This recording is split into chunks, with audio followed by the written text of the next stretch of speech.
The widow collapsed against the hitching post outside the general store in Pueblo, Colorado, her threadbare dress doing little to shield her from the biting November wind of 1882. Benjamin Sullivan watched from across the dusty street as the woman tried to steady herself, her knuckles white against the weathered wood, and he knew immediately that she was moments away from falling face first into the dirt. He crossed the street in 4 long strides, his boots kicking up small clouds of dust as he moved.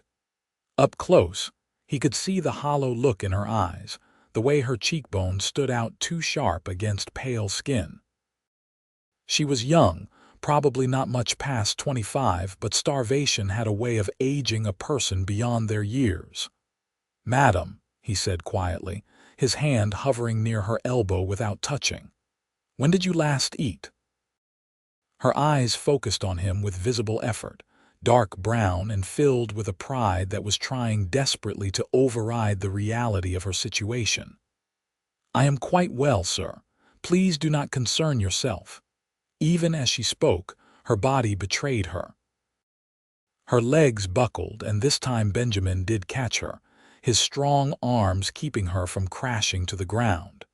She weighed almost nothing, like a bird with hollow bones. Several townspeople had stopped to watch, their faces showing varying degrees of concern and curiosity. "Doc Preston," Benjamin called out to a man standing near the saloon. "Need you here." The older man hurried over, his medical bag already in hand. He took one look at the woman in Benjamin's arms and shook his head. Starvation, exposure, probably hasn't had a decent meal in weeks. "Get her somewhere warm, get food in her slowly. Broth first, nothing heavy or it will make her sicker." "I can take her to the boarding house," Benjamin said, already turning in that direction. "Full up," called Mrs. Henderson from the doorway of her establishment. "Got a cattle buyer and his whole crew staying through the week." Benjamin looked down at the woman in his arms. Her eyes had closed, her breathing shallow. He made a decision that surprised even himself. "Then she comes to my place." His ranch was 3 miles outside of town, a modest spread he had built up over the past 6 years with nothing but sweat and determination. The house was small but sturdy, 2 bedrooms and a main room that served as kitchen and living space. It was clean, at least, though sparsely furnished. A bachelor's home through and through. He settled the woman in his wagon as gently as he could, wrapping his own coat around her thin frame. She stirred slightly as he did, her eyes opening to narrow slits. "Where?" she whispered. "My ranch. You need rest and food, and you will get both." No arguments. She did not have the strength to argue anyway. Her eyes closed again, and Benjamin clicked his tongue at his horses, sending them into an easy trot toward home. The November sun was already starting its descent toward the horizon, casting long shadows across the prairie grass. Winter would be here soon, bitter and unforgiving. Whatever circumstances had brought this woman to such a desperate state, he was grateful he had found her before the first snow. The ride to the ranch gave him time to think about what he had just committed himself to. He knew nothing about this woman, except that she was on the edge of death and needed help. His practical side told him this was foolish, that taking in a stranger could bring all manner of trouble. But his mother had raised him to help those in need, and he could still hear her voice in his head, as clear as if she were sitting beside him on the wagon bench. "Benjamin James Sullivan, you turn your back on someone suffering, and you turn your back on everything I taught you." His mother had been gone 5 years now, victim to the same fever that had swept through Pueblo that terrible summer. His father had followed her within the year, his heart simply giving out from grief. The ranch had been their dream, and Benjamin had made it his mission to keep it running, to make it prosper. Mostly he succeeded, though the loneliness sometimes felt like a physical weight on his shoulders. The ranch house came into view just as the sun touched the western mountains, painting the sky in shades of orange and pink. His dog, a border collie mix named Ranger, came running from the barn, tail wagging furiously. The animal stopped short when he saw the woman in the wagon, his head tilting in confusion. "It is all right, boy," Benjamin said, jumping down from the wagon. "We have a guest." He carried the woman inside, Ranger following closely at his heels. The house was cold, so he settled her on the old sofa near the fireplace before building up the fire. Soon flames were crackling cheerfully, throwing dancing shadows on the walls. The woman shivered despite the growing warmth, so Benjamin retrieved every blanket he owned and piled them on top of her. Broth, Doc Preston had said. Benjamin was no great cook, but he could manage that. He had chicken stock he had made a few days prior, stored in jars down in the cellar. He retrieved one and set it to warm on the stove, then stood watching the woman on his sofa, wondering what her story was. She slept for nearly an hour before stirring, her eyes opening slowly, taking in her surroundings with obvious confusion. Benjamin saw the moment panic set in, the way her body tensed, preparing to flee. "Easy now," he said from where he sat at the table, deliberately keeping his distance. "You are safe. I am Benjamin Sullivan, and you are at my ranch outside Pueblo. You collapsed in town, and the doctor said you needed food and rest." She pushed herself up on one elbow, the blankets falling away to reveal how truly thin she was. Her dress hung on her frame, and he could see the delicate bones of her wrists and collarbone standing out in sharp relief. "I should not be here," she said, her voice stronger now though still quiet. "I have no means to pay you for your kindness. Did I ask for payment?" "No, but then there is no problem." He stood and moved to the stove, ladling some of the now warm broth into a bowl. "You need to eat, slowly," the doctor said. "Too much too fast will make you sick." He brought the bowl to her along with a spoon, then retreated back to his chair. She looked at the broth like it was the most precious thing in the world, her hands trembling as she lifted the spoon to her lips. The first taste made her close her eyes, and he saw a tear slip down her cheek. "Thank you," she whispered. "You cannot know what this means." "I think I have some idea." He paused, then added, "I am Benjamin, but most folks call me Ben. What should I call you?" She hesitated, as if even her name was a secret she was reluctant to share. Finally, she said, Margaret Rosewood, but I have always gone by me." "Me," he repeated, liking the way it sounded. "How did you end up in Pueblo?" She took another careful spoonful of broth before answering. "I was heading west with my husband.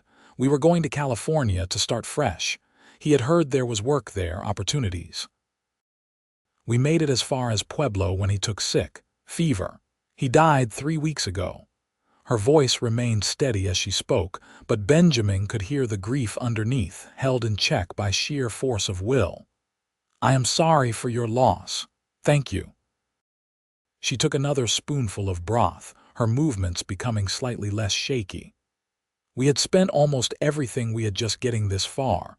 When Samuel died, there was barely enough left for his burial. I tried to find work, but—" She trailed off, not needing to finish the sentence. Benjamin understood. A single woman with no skills that townspeople considered valuable, no family connections, no references.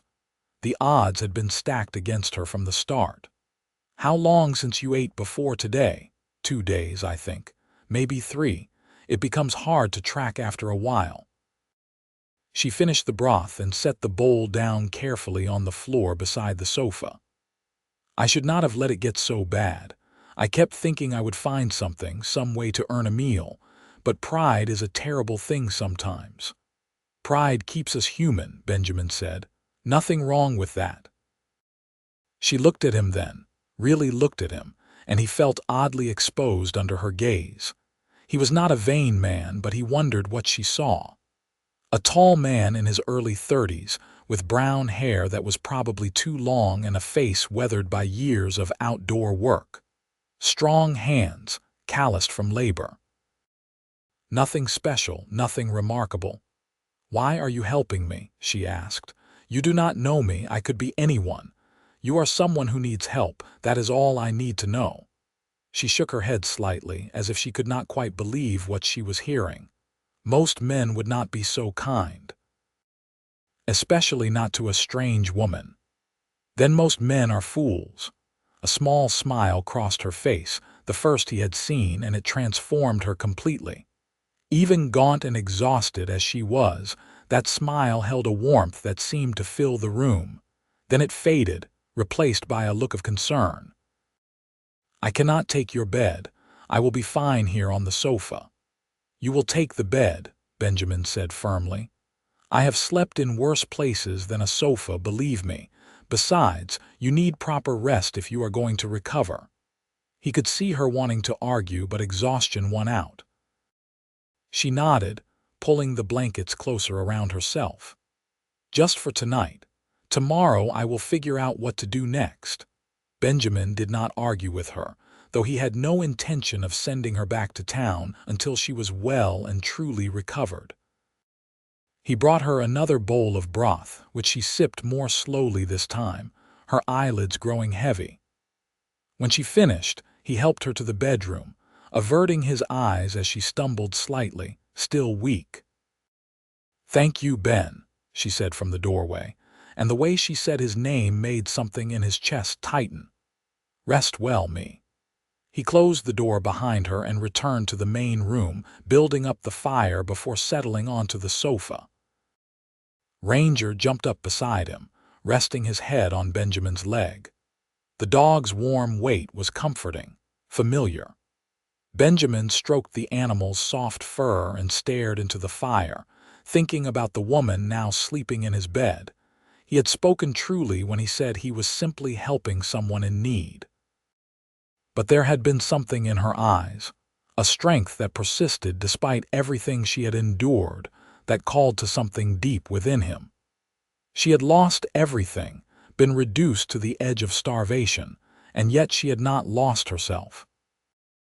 That quiet strength, that dignity in the face of impossible circumstances, was something rare and precious.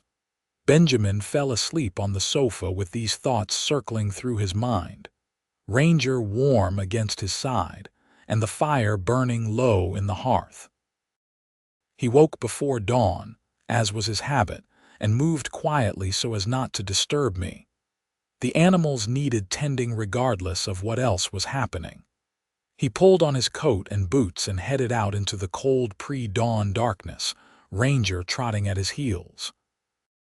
The horses nickered softly as he entered the barn, their breath making small clouds in the frigid air.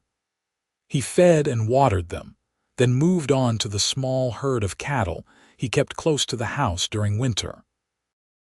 The work was familiar, meditative, giving his hands something to do while his mind wandered. He found himself thinking about me, wondering what she would do now. Pueblo was not a large town, and opportunities for women on their own were limited. She could perhaps find work as a laundress or a seamstress, if she had those skills. Or she might try to continue west to California, as she and her husband had planned, though he hated the thought of her traveling alone.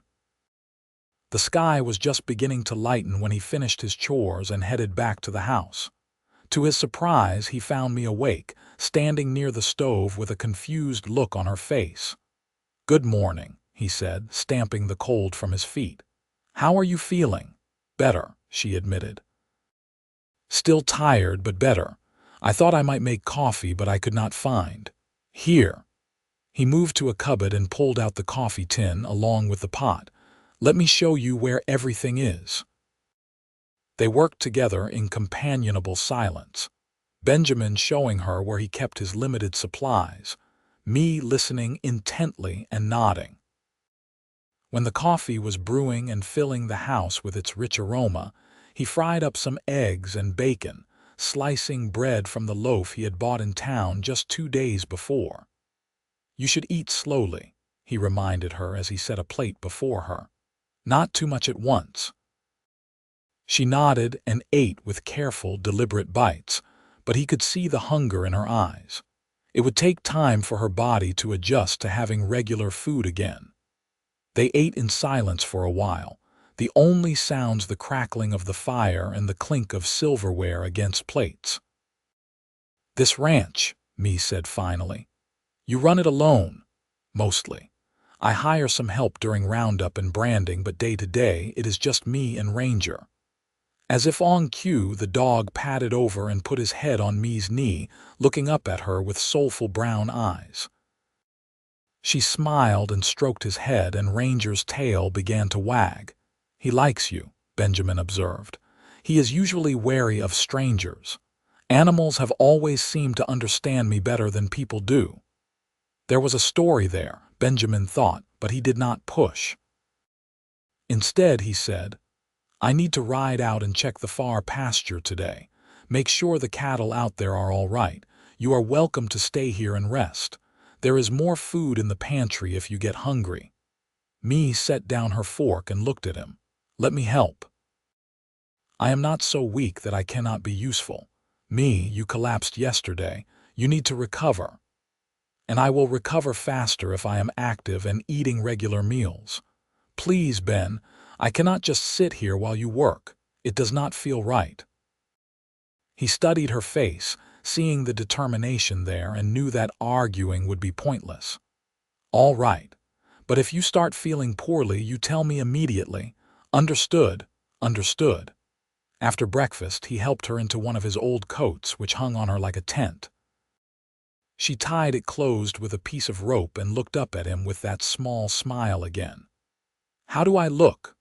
"Like you are about to be swallowed by a bear," he said, and was rewarded with a laugh. It was a beautiful sound, bright and genuine, and he found himself wanting to hear it again. They rode out together, Mi sitting behind him on his horse since he only had the one saddled. She held onto his waist lightly, and even through the thick coat he could feel how thin she was. The morning sun was climbing higher now, burning off the night's frost and turning the prairie grass gold.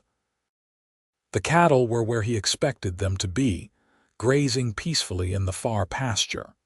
He dismounted and helped me down, then walked among the animals, checking for any signs of injury or illness.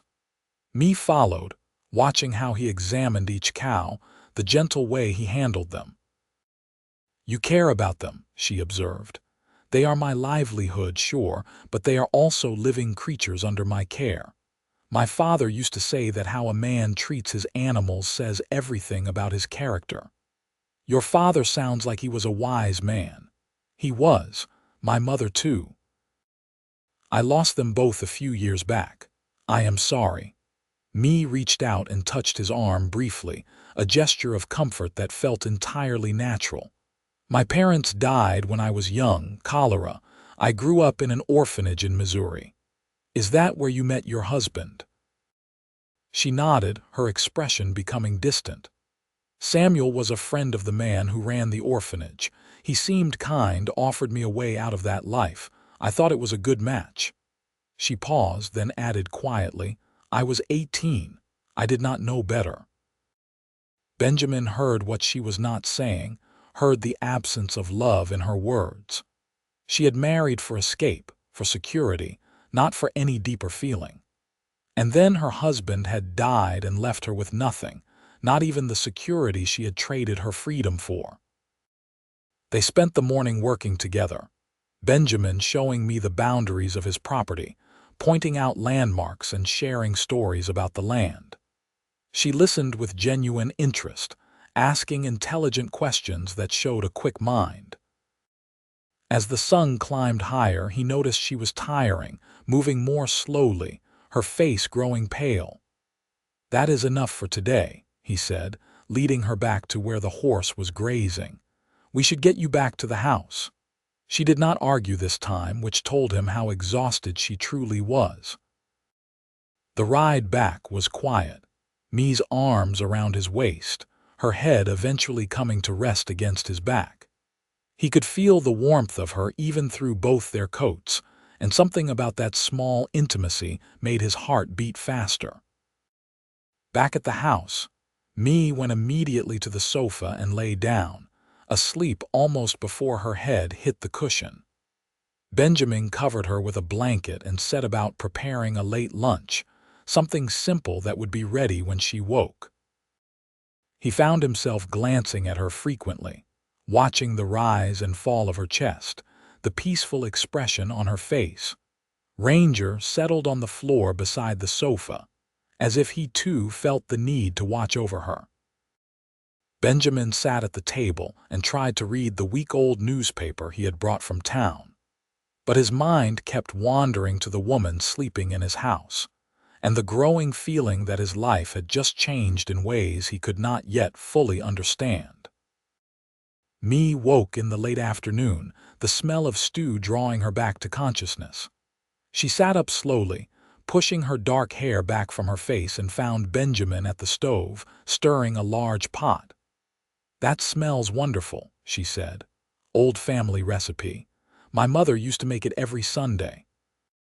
He ladled some into a bowl and brought it to her. "Eat slowly." She rolled her eyes but smiled as she did it. "You are very bossy, you know." "So I have been told."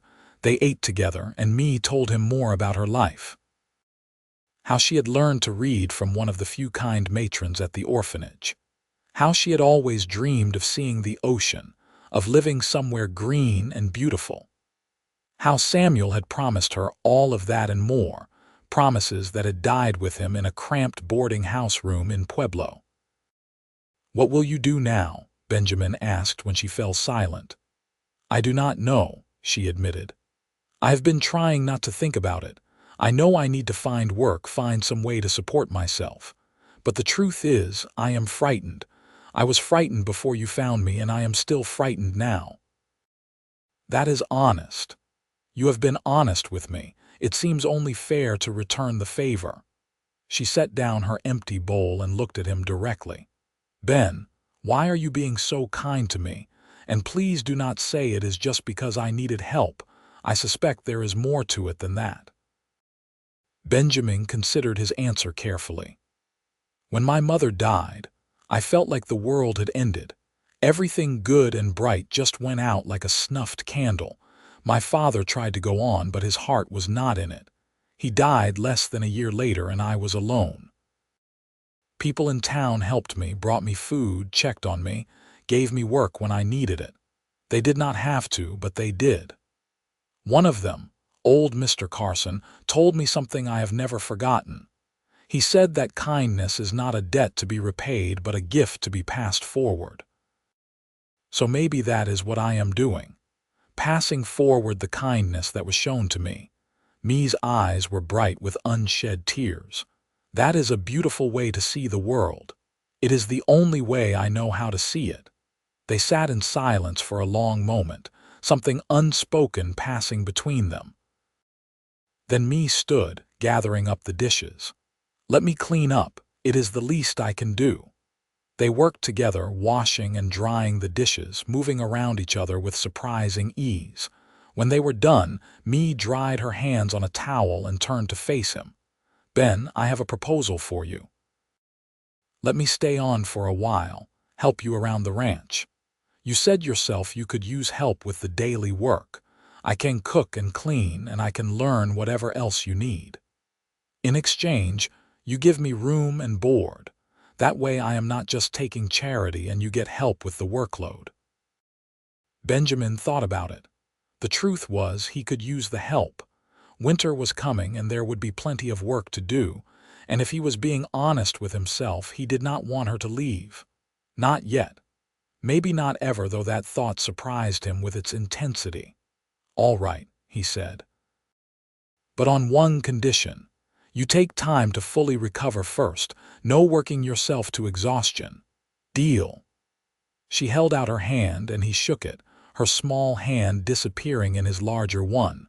Her grip was firm despite her weakened state, and he liked that about her. She might be down, but she was not defeated. The next weeks fell into an easy rhythm. Me's strength returned gradually, helped by regular meals and rest. She proved to be an excellent cook, far better than Benjamin had ever been, and the house began to smell of baking bread and roasting meat and fresh coffee. She cleaned and organized, making the bachelor's quarters feel like a real home. Benjamin found himself looking forward to coming in from his work, knowing she would be there. They talked over meals, sharing stories of their lives, their dreams, their losses.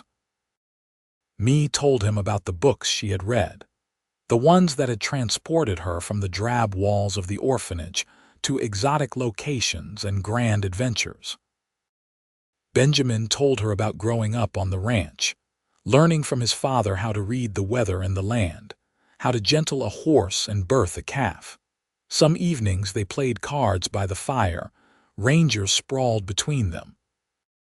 Other times Me would read aloud from the few books Benjamin owned, her voice bringing the words to life in a way that captivated him. He had never been much for reading, but hearing her read, he began to understand the magic she had spoken of. December arrived with the first real snow, heavy flakes falling from a gray sky and blanketing the world in white. Benjamin went out to move the cattle closer to the barn, and when he came back inside, stamping snow from his boots, he found me at the stove making hot chocolate. "I thought you might need something warm," she said, handing him a steaming mug. Their fingers touched as he took it, and the contact sent a jolt through him that had nothing to do with the cold. He looked at her, really looked at her, and saw that she had changed in the weeks she had been here. She had gained weight, her cheeks now full and her eyes bright with health. Her hair, which she had started wearing loose around the house, fell in dark waves past her shoulders. She was beautiful, he realized, though that beauty came not from perfect features but from the strength and warmth that shone through her. "Thank you," he said, his voice coming out rougher than he intended. She held his gaze for a long moment, and he thought he saw something in her eyes, something warm and wondering that matched the feeling growing in his own chest. Then she looked away, a faint blush coloring her cheeks. "We should probably check on the chickens," she said. "Make sure they have enough feed to get through the storm." They bundled up and went out together, fighting through the wind and snow to the small chicken coop behind the house. The birds were huddled together for warmth, clucking softly as Benjamin and Me filled their feed trough and made sure their water was not frozen. On the way back to the house, Me slipped on a patch of ice hidden beneath the snow. Benjamin caught her, his arms going around her waist, and for a moment they stood there, her back pressed against his chest, his breath stirring her hair. He could feel her trembling, though whether from cold or something else he could not say. "Are you all right?" he asked softly. "Yes," she whispered. "I am all right." But she did not pull away, and neither did he. They stood there in the falling snow, and Benjamin felt something shift between them, something that had been building since that first day when he had caught her as she fell. This was more than gratitude, more than simple companionship. This was something deeper, something that both thrilled and terrified him. Finally, reluctantly, he released her, and they made their way back to the house. Inside, they shed their snow-covered coats and boots, not speaking, the air between them charged with unspoken words. That night, after Me had retired to the bedroom and Benjamin had settled on the sofa, he lay awake for hours, staring at the ceiling. He knew he was falling in love with her, knew it with a certainty that went bone deep. But he also knew that she was a widow, still grieving her husband, even if that marriage had not been a love match. And he had no idea if she felt anything for him beyond gratitude and friendship. The storm lasted 3 days, trapping them inside together. They passed the time cooking elaborate meals, playing endless games of cards and talking about everything and nothing.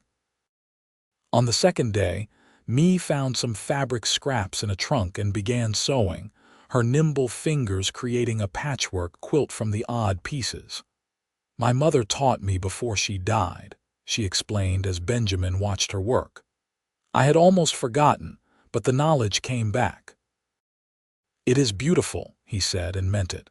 The quilt was a riot of colors and patterns, somehow coming together into a harmonious whole. It is for you, Me said quietly, to thank you for everything you have done for me. You do not owe me anything, Me. I know. That is why I want to do it. On the third day, the storm finally broke, the sun emerging to shine on a landscape transformed into a winter wonderland. Benjamin went out to check on the animals while Me prepared breakfast.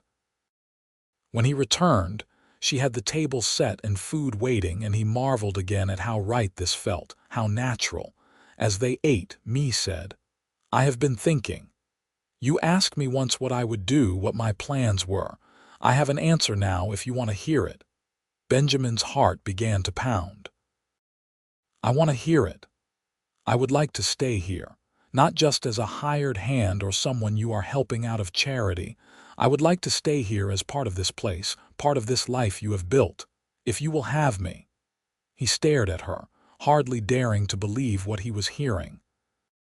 Me, are you saying? I am saying that I care for you, Ben. More than I thought possible. More than I ever cared for Samuel, if I am being honest. These past weeks with you have shown me what life could be like, what happiness really means.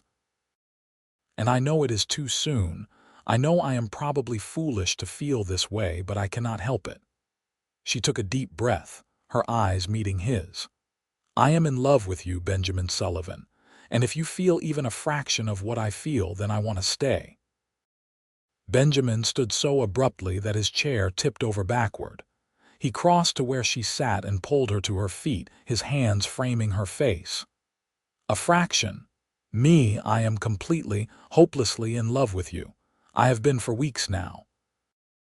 I just did not know how to tell you, did not know if you could ever feel that way about me.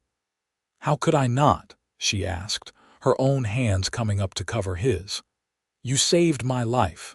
You gave me a home. You treated me with kindness and respect when I had nothing to offer in return. You made me feel valued and seen in a way I never have before. How could I not fall in love with you? He kissed her then, gently at first, barely a brush of lips. But when she responded, her arms winding around his neck, the kiss deepened, becoming something fierce and tender all at once. It was a kiss that spoke of longing and promise, of hope and healing. When they finally broke apart, both breathless, Benjamin rested his forehead against hers. Marry me, Me. Not because you need security or because you have nowhere else to go, but because you want to. Because you love me the way I love you. Yes, she said, laughing through the tears that were streaming down her face. Yes, yes, yes, I will marry you, Ben. He kissed her again, and Ranger, apparently deciding that this called for celebration, began barking and running in circles around them. They broke apart, laughing, and Me bent to pet the excited dog. I think he approves, she said. He is a smart dog. They were married 2 weeks later in the small church in Pueblo, with Doc Preston and his wife standing as witnesses. Me wore a simple blue dress that Mrs. Preston had helped her make, and Benjamin wore his best suit, brushed clean and pressed. The ceremony was short, the words traditional, but when the preacher pronounced them man and wife and Benjamin kissed his bride, it felt like the most momentous thing that had ever happened. The townsfolk threw them a small celebration at the church hall, bringing food and gifts and good wishes. Mrs. Henderson, the boarding house owner, pulled me aside at one point, and Benjamin saw tears in the older woman's eyes as she hugged his new wife. I am so glad you found happiness, dear, Mrs. Henderson said. You deserve it. They rode back to the ranch as the sun was setting, the winter sky painted in shades of pink and purple. Me sat pressed against Benjamin's side on the wagon seat, her hand in his, and neither of them spoke. They did not need to. Everything that mattered had already been said. That night, they came together as husband and wife, and it was tender and passionate and everything that me had never known marriage could be. Afterward, they lay entwined in the bed, Benjamin's arms around her, her head on his chest. "I never knew it could be like this," she whispered. "I never knew that this kind of love existed outside of books." "Neither did I," he admitted. "I thought I would live my whole life alone." "Then you collapsed against that hitching post and everything changed." "Fate," me said. "It had to be fate. Call it what you want. I just call it the best thing that ever happened to me." They drifted off to sleep together, warm and safe and completely content, while outside the winter wind howled and the stars wheeled overhead. The winter passed in a blur of happiness. Benjamin taught me how to care for the animals, and she took to it with enthusiasm, showing a natural talent for handling the horses. She rode out with him whenever the weather permitted, and they worked side by side, partners in every sense of the word. Me's cooking continued to improve, and soon she was trading recipes with the other ranch wives when they went to town for supplies. She made friends easily, her warmth and genuine nature drawing people to her. Benjamin watched her bloom like a flower in spring, becoming more confident, more herself. In March, Me came to him with news that made his heart soar. She was pregnant, due in late September or early October. He swept her up in his arms and spun her around, both of them laughing like children. "A baby," he kept saying. "We are going to have a baby." "Are you happy?" she asked, though the answer was written all over his face. Happy does not even begin to cover it. He became impossibly protective after that, trying to take on all the heavy work himself. Me tolerated it for about a week before putting her foot down. "Ben Sullivan, I am pregnant, not an invalid. Let me help." "But what if something happens? What if you get hurt?" She took his hands in hers. "Nothing is going to happen. I am strong and I know my limits. You have to trust me." So he did, though he hovered nervously whenever she did anything more strenuous than stirring a pot. Me bore his worry with good humor, teasing him gently about being a mother hen. As spring turned to summer, Me's belly began to swell with their growing child. Benjamin found himself fascinated by the changes in her body, the way she glowed with health and happiness. She would catch him staring sometimes and smile, taking his hand and placing it on her stomach so he could feel the baby kick. "Strong little one," she said one evening as they sat together on the porch watching the sunset. "Just like his father." "Or her mother," Benjamin countered. They had debates about names, laughing over increasingly ridiculous suggestions. Finally, they settled on Thomas for a boy and Clara for a girl, both names from Me's family tree. The names of her parents, lost long ago to cholera, now to live on in the next generation. In early October, as the aspens were turning gold and the first frost touched the high peaks, Me went into labor. Benjamin rode frantically for Doc Preston, bringing the older man back to the ranch at a gallop. The labor was long and difficult, and Benjamin spent most of it pacing outside the bedroom door, wearing a path in the floorboards. Finally, just as the sun was rising, he heard it. A baby's cry, strong and indignant.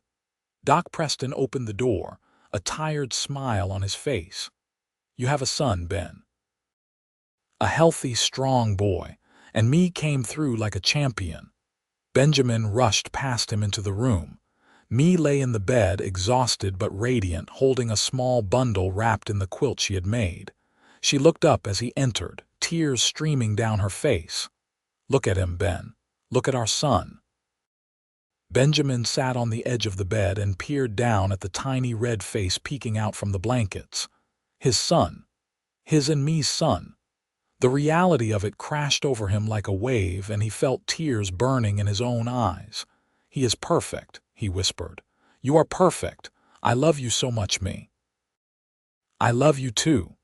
She shifted the baby slightly. Do you want to hold him? With trembling hands, Benjamin took his son into his arms. The baby was so small, so fragile, and yet when he opened his eyes and looked up at his father, Benjamin felt a fierce protectiveness surge through him. This was his child, his family.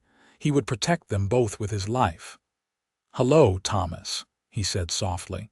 "Welcome to the world." They spent the rest of the day in a haze of exhausted joy, taking turns holding the baby, marveling over every tiny feature. Doc Preston checked on them one more time before heading back to town, leaving instructions for Mee's recovery and the baby's care. "You have got yourself a fine family there, Ben," the doctor said at the door. "Take care of them." "With everything I have," Benjamin promised. The first months with Thomas were challenging, filled with sleepless nights and constant worry. But they were also filled with joy, with the wonder of watching their son grow and change. He had Mee's dark hair and Benjamin's blue eyes, and from the start, he had a strong will that suggested he would be a force to be reckoned with. Mee recovered well from the birth, and by the time spring arrived again, she was back to helping with the ranch work. Thomas strapped to her back in a sling she had fashioned. The baby seemed content there, watching the world go by with curious eyes. "He is going to be a rancher like his father," Mee said one day, watching as Thomas reached out to pat the nose of a curious cow. "Or a reader like his mother," Benjamin countered. "Either way, he will be his own person." "That he will." The years passed in a rhythm of seasons and celebrations, of hard work and harder-won triumphs. The ranch prospered under their joint stewardship, growing from a modest operation to one of the most successful in the area. Benjamin's fair dealing and Mee's warm hospitality made them respected and liked throughout Pueblo and the surrounding ranches. Thomas grew into a strong, curious boy who followed his father everywhere, asking endless questions and soaking up knowledge like a sponge. When he was 3, Mee became pregnant again, and this time she delivered a daughter they named Clara, just as they had planned. Clara was quieter than her brother but no less determined, and she wrapped both her parents around her tiny finger from the moment she was born.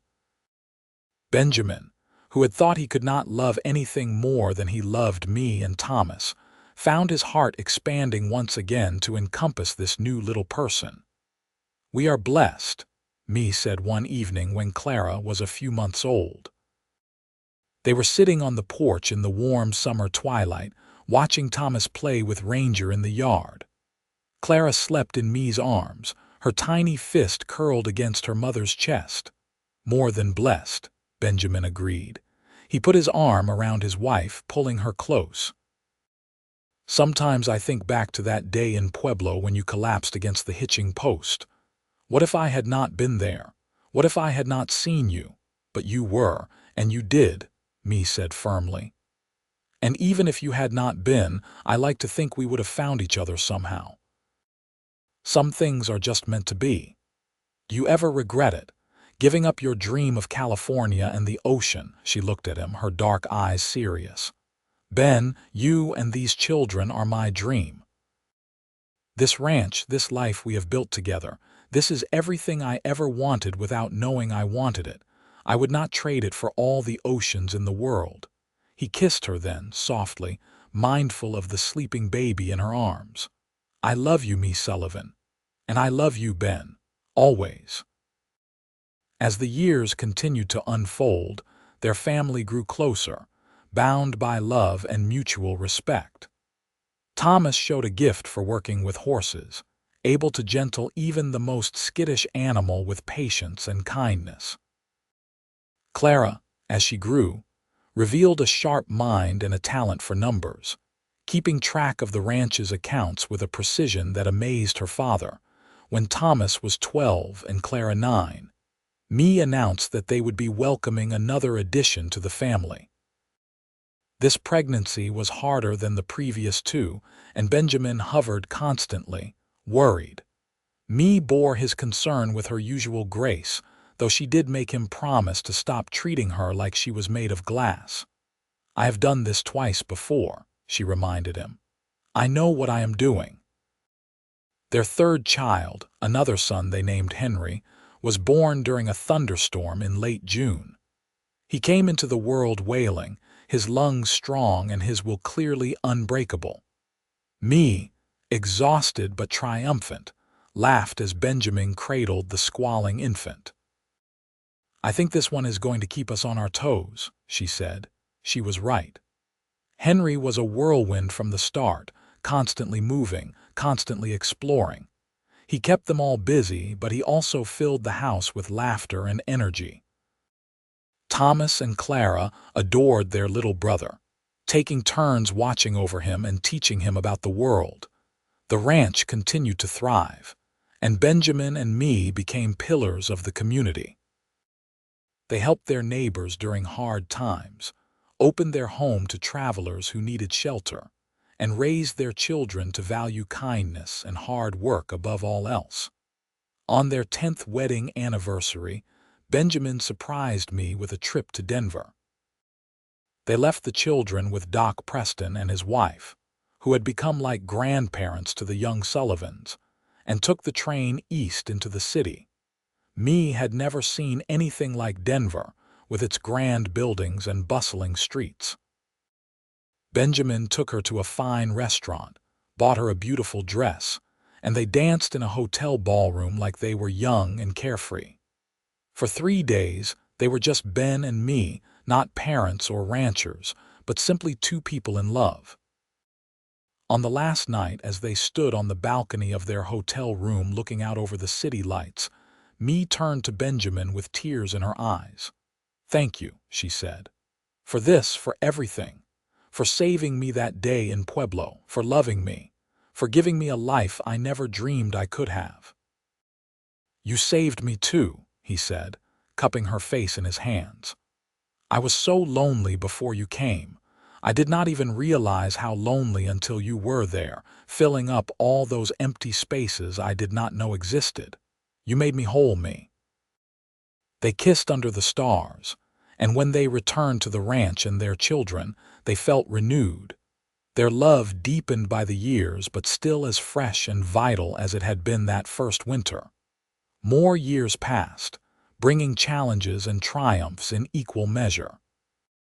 There was the year of the drought, when they had to drive the cattle miles to find water, and the whole family worked from dawn to dusk just to keep the herd alive. There was the winter when influenza swept through the area, and me nursed half the county back to health, her quiet strength never wavering even as she tended to her own sick children. Thomas grew into a fine young man, tall and strong like his father, with his mother's gentle heart. When he was 20, he married Emily, the daughter of a neighboring rancher, and brought her home to the Sullivan Ranch. Benjamin and me welcomed her with open arms, me teaching her new daughter-in-law the ways of the ranch just as she had learned them herself all those years ago. Clara surprised everyone by announcing that she wanted to go to college, to study mathematics. Benjamin and me scraped together the money to send her to Denver, proud beyond words of their daughter's ambition and intelligence. She returned each summer to help with the ranch, full of stories about her studies and the world beyond Pueblo. Henry, true to his wild nature as a child, became a talented horseman and decided to try his hand at the rodeo circuit. Benjamin worried, but me encouraged their youngest son to follow his dreams, knowing that he would always come home when he was ready. Through it all, Benjamin and me remained each other's rock, their love only growing stronger with each passing year. They still worked together on the ranch, still talked long into the night, still found joy in the simple act of being together. On a warm spring evening when Benjamin was 60 and me 57, they sat together on the porch just as they had countless times before. Their grandchildren played in the yard, Thomas and Emily's 3 children, wild and happy and full of life. Clara was visiting from Denver, her sharp mind now employed by a bank in the city. Henry had settled down finally, marrying a girl from town and building a small house on the far edge of the Sullivan property. "Can you believe it has been almost 30 years?" Mee asked, her hand in Benjamin's. "Since that day in Pueblo." "Sometimes it feels like yesterday," Benjamin said. "Other times I cannot remember what life was like before you." "I was so scared that day," Mee admitted. "I thought I was going to die alone in that dusty street and no one would even know my name. Then you were there and everything changed." "Your quiet strength," Benjamin said. "That is what I noticed right away, even when you could barely stand. You had lost everything, but you had not lost yourself. I think I fell in love with you in that moment, though I did not realize it yet." Mee squeezed his hand. "And I fell in love with your kindness. Most men would have walked past, but not you. You saw someone suffering and you helped. No questions, no judgment, just help. That is when I knew you were special." They sat in comfortable silence, watching the sun paint the sky in shades of pink and gold. Ranger II, grandson of the original Ranger, dozed at their feet. The sounds of their grandchildren's laughter mingled with the evening birdsong, and somewhere in the distance, a cow lowed softly. "Are you happy, Mee?" Benjamin asked.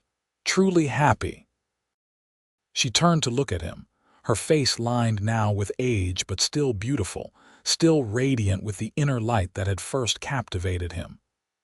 "Ben Sullivan, I am happier than I ever thought possible.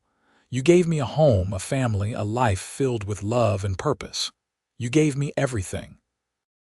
"You gave me the same," he said, "and more. You made me believe in love, in family, in the goodness that exists in the world. You made me a better man." "We made each other better," she corrected gently. "That is what love does." As the sun dipped below the horizon and the first stars began to appear, Benjamin pulled me close, and she rested her head on his shoulder just as she had done thousands of times before. The children's voices grew quieter as dusk deepened into night, and lights began to glow in the windows of the houses scattered across the Sullivan property. This was their legacy, Benjamin thought. Not just the land or the cattle or the buildings, but this family they had built together. Children and grandchildren who knew how to work hard, how to be kind, how to love fiercely and without reservation. All of it had started with one act of compassion on a cold November day, when a cowboy had offered shelter to a starving widow and discovered that her quiet strength had changed his life forever. "Come on," Mee said, standing and pulling him to his feet. "Let us go inside. Emily said she would bring over pie, and you know how Thomas feels about his wife's apple pie." Benjamin laughed and followed her into the house, which was filled now with family and warmth and love. Thomas and Emily were indeed there, along with Clara and Henry and his wife Sarah. The grandchildren had been collected and were being settled down for the evening, though they protested having to stop playing. The pie was served, and conversation flowed easily around the table, stories and jokes and gentle teasing. Benjamin watched his family, his heart full to bursting, and caught Mee's eye across the table. She smiled at him, that same smile that had transformed her face all those years ago, and he smiled back. Later, after everyone had gone to their respective homes and the house was quiet once more, Benjamin and Mee got ready for bed. They moved around each other with the easy familiarity of decades, not needing to speak to coordinate their movements. In bed, Mee curled against Benjamin's side and he wrapped his arm around her, holding her close. This was how they had ended nearly every day for almost 30 years, and he hoped they would have many more years of ending days just like this. "Ben," Mee said softly into the darkness. "Thank you, for that day in Pueblo, for every day since then, for loving me." "Thank you for letting me love you," he replied. for choosing to stay, for building this life with me, for everything, me, for everything." She tilted her head up and kissed him, soft and sweet, a kiss that tasted of pie and coffee and home. "I would choose you again," she whispered. "Every single time I would choose you, and I would choose you," he said. "Always." They fell asleep like that, wrapped in each other's arms, the house quiet around them and the stars shining bright outside their window. The years had changed them, had marked them with age and experience, but the love that had begun with an act of compassion remained as strong as ever. The ranch would continue, passed down through the generations, each one adding their own story to the Sullivan legacy.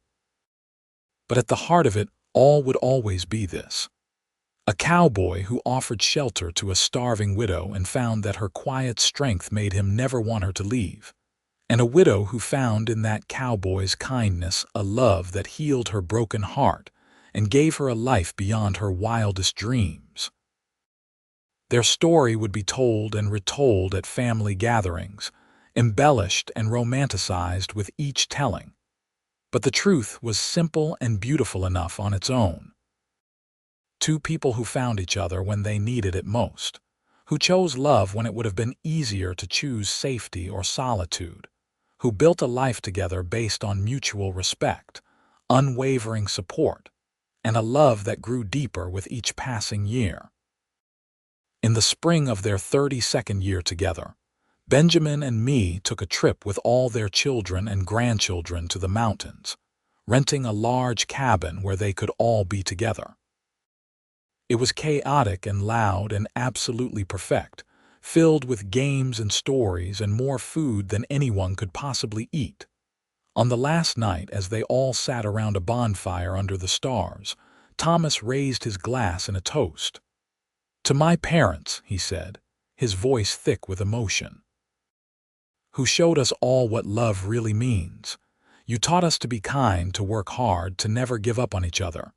You built something beautiful, not just this ranch but this family. We are all here because of the choice you made to love each other. Thank you." "To Ben and me," everyone echoed, raising their glasses.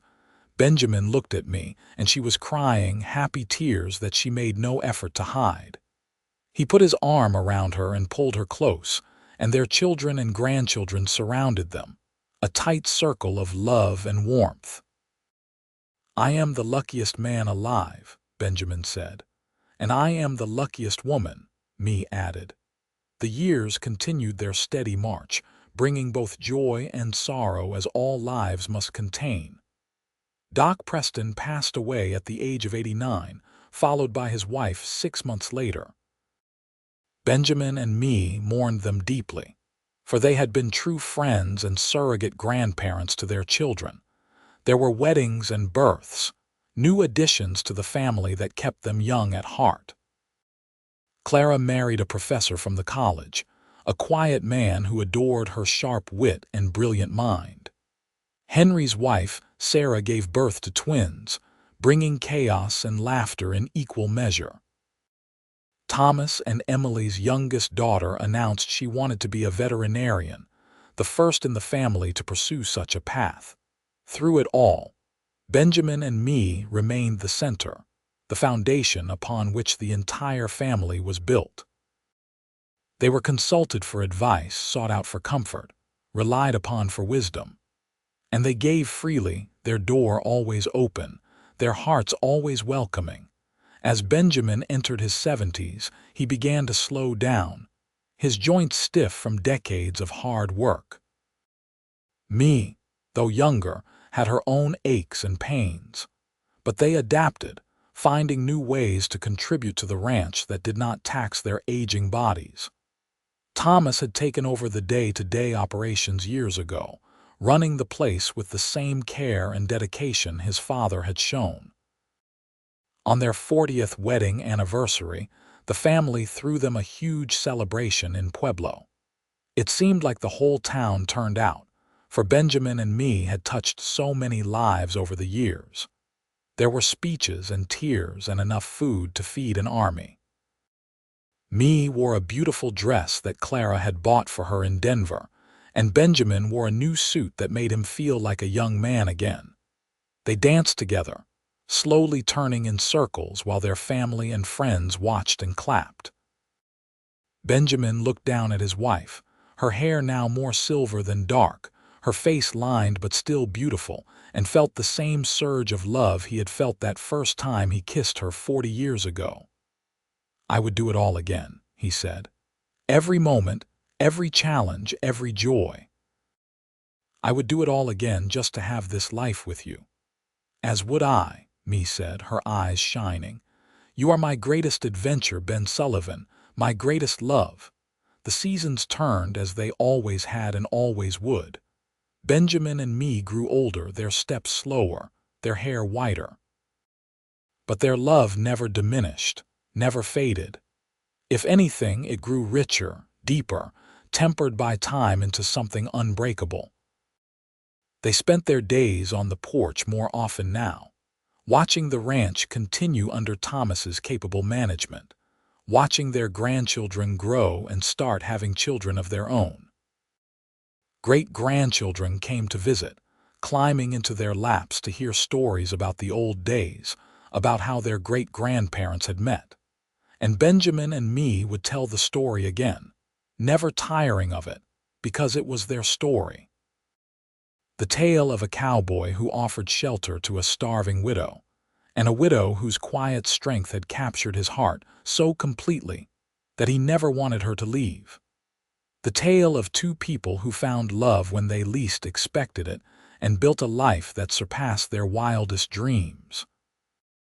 On a perfect autumn day, when the aspens were blazing gold and the air was crisp and clear, Benjamin and Mee sat together on their porch, a blanket tucked around their legs against the chill.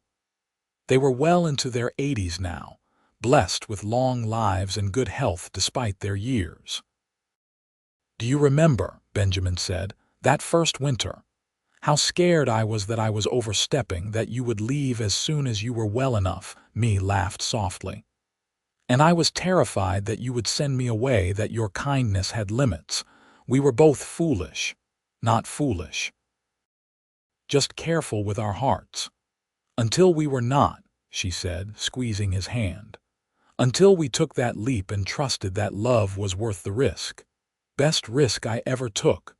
They sat in companionable silence, watching the sun make its slow journey across the sky. Thomas came by with Emily, checking on them as they did every day, bringing fresh bread and news of the ranch. The great-grandchildren had drawn pictures that decorated the refrigerator, childish scrawls that brought smiles to Benjamin and Mee's faces. That night, they went to bed early, tired but content. They lay in each other's arms, and Benjamin felt a deep sense of peace wash over him. This was what he had wanted all along, he realized. Not just love, though that was the foundation of everything, but this sense of completion, of having lived a full and meaningful life alongside someone he adored. "Me," he said softly. "Yes, love. If I could go back and change anything, I would not. Every moment was perfect because it was with you." She shifted so she could see his face in the moonlight streaming through the window. "I feel the same. You are my home, Ben.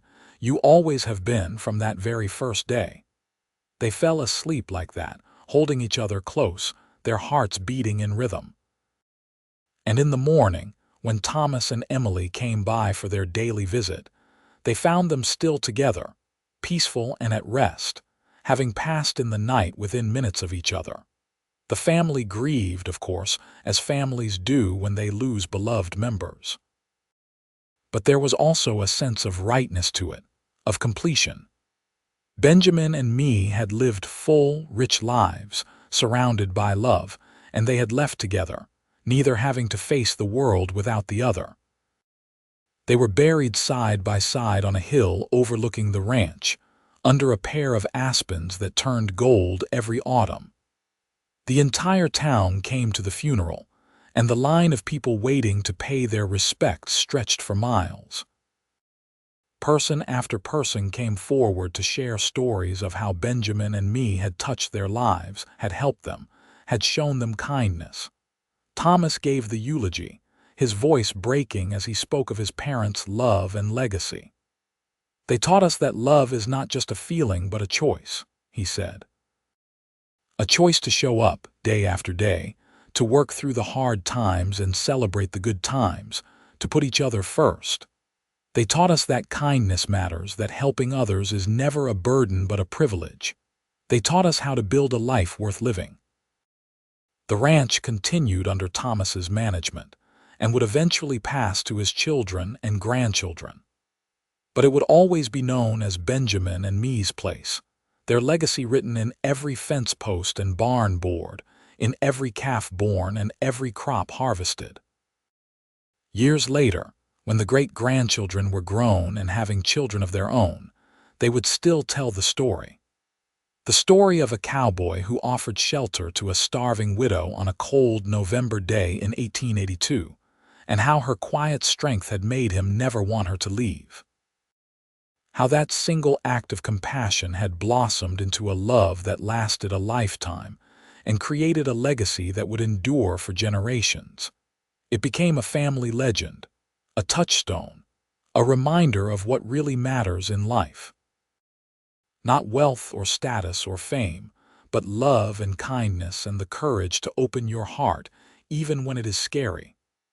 Benjamin and me had shown them all the way, and their descendants carried that lesson forward, passing it down to their own children and grandchildren. The ranch prospered through the years, through good times and bad, through droughts and floods and all the challenges that come with working the land. But it stood as a testament to what two people could build together when they chose love, when they chose each other, when they chose to create something beautiful out of a chance meeting on a dusty street in Pueblo, Colorado. And so the story ends, as all good stories must, but also continues as the best stories do. For while Benjamin and me were gone, their love lived on in the family they created, in the land they tended, in the lives they touched. Their love became woven into the very fabric of the Sullivan family, an unbreakable thread that connected generation to generation, reminding them all of where they came from and what mattered most. In the end, it was a simple story, really. A story of love and kindness, of taking a chance on someone, of finding home in another person. But simple does not mean insignificant, and this simple story changed everything for everyone who came after. Benjamin and me Sullivan had built something that lasted, something real and true and beautiful. And that, perhaps, is the greatest legacy anyone could leave behind.